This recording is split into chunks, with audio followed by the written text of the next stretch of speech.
గోదావరిలో మత్స్య సంపద రోజు రోజుకు తగ్గిపోవడంపై పశ్చిమ గోదావరి జిల్లా మత్స్యకార కుటుంబాలు ఆందోళన వ్యక్తం చేస్తున్నాయి. నదిలో పెరుగుతున్న కాలుష్యంతో చేపల లభ్యత గణనీయంగా తగ్గిపోయిందని వాపోతున్నారు.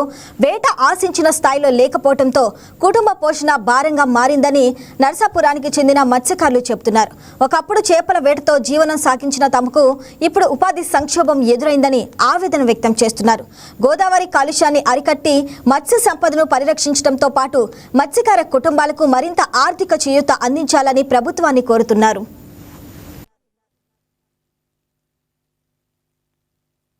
నరసాపురం 2వ వార్డు 4వ వార్డు 3వ వార్డు కలిపి మత్స్యకార సంఘం అండి. 1500 మంది. మేము 1993 నుంచి కూడా నేను ఇదే స్పీడ్ గోదావరిలోనే. చదువు అంటే ఏమీ చదువుకోలేదండి. గతంలో మాకు చదివించుకుంటే బాగా అప్పుడు ఇబ్బంది అయ్యేది మా నాన్నగారు వాళ్ళ టైంలో. ఇప్పుడు చదువుకోలేదండి. అయితే అప్పటి నుంచి ఇందులో ఉండిపోయాం.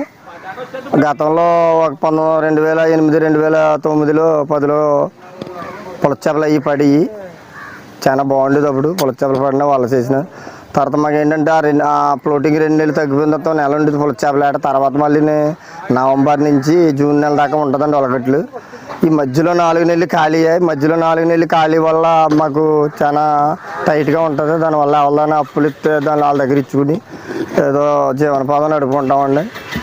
మా పులస చేప పడేటప్పుడైతే ఏదో రకంగా ఏదో నడిచేది ఎదరికే.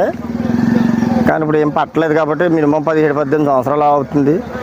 ఈ నీరు ఎక్కడమంటే అక్కడ ఫ్యాక్టరీ నీరు అవి వదిలేస్తాం, చెత్త గిత్త అన్ని చెత్తలో చేప కూడా మత్స్యకారి తగ్గిపోయిందండి.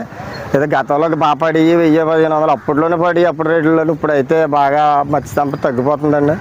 దాని మీద మాకు కూడా బతకడానికి ఇబ్బంది అవుతుంది. అందుకే శాతం మేమే ఉండిపోయింది తప్ప మా పిల్లల్ని అయితే దింపాలన్న ఆలోచన ఎవరికీ లేదు.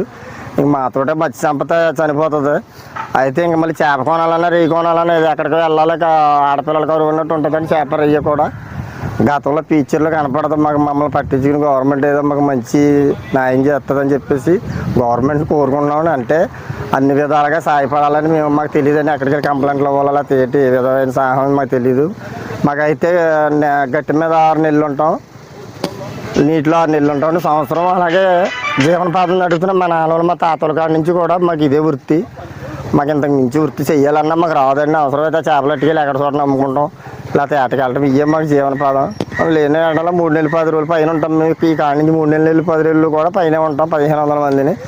ఇంకా అలాగే ఏదైనా ఉంటే పని చేసుకుంటే లేదా అప్పులు చేసుకుంటే ఈ 3 నెలలు 10 రోజులు తిని అలా జీవనోపాధం నడిపిస్తామండి. అయితే పులస చేప అయితే పడదు. పులస చేప అయితే ఏంటి మొగేమైందని మా పెద్దవాళ్ళని అడగగా ఆనాడు ఒరిస్సా బార్డర్ వేనం బార్డర్ వెళ్ళిపోయిందని చెప్పుకుంటున్నారు. మన బార్డర్లో ఒకటి కప్పిడిపోయింది సముద్రం, అది మొగ. ఆ మొక్క అప్పటిపోతున్న వాళ్ళు లేకపోవడం వల్ల లేదని చెప్పేసి అంటున్నారు. పులస చేప కానీ పడితే పశువుగా ఉంటుంది. తలకాయ కాడి నుంచి నడుము దాకాను. మీరు 15,000 పెట్టుకున్నా కూడా దానికి ఆశ్చర్యపడవలసిన పని లేదు. అందుచేత మీరు ఒకవేళ పులస చేప ఒరిస్సా ఇదా అని మీకు తెలియాలంటే మీకు క్లియర్గా చెప్పవలసి ఏంటంటే తలకాయ కాడి నుంచి నడుము దాకా మీకు పశువు కలర్లు ఉంటుంది. రియల్గా 15,000 కాడి నుంచి తీసుకోవచ్చు చేప. పక్క అందులో సమస్య లేదు. అదైతే 5-6 ఇళ్ళు వాసన వచ్చేస్తుంది కూడా. అందుచేత పులస చేప కొనుక్కున్న వాళ్ళు అయితే మీరు మినిమం గోదావరిలో అయితే మాకు 15 సంవత్సరాల నుంచి పట్టలేదు.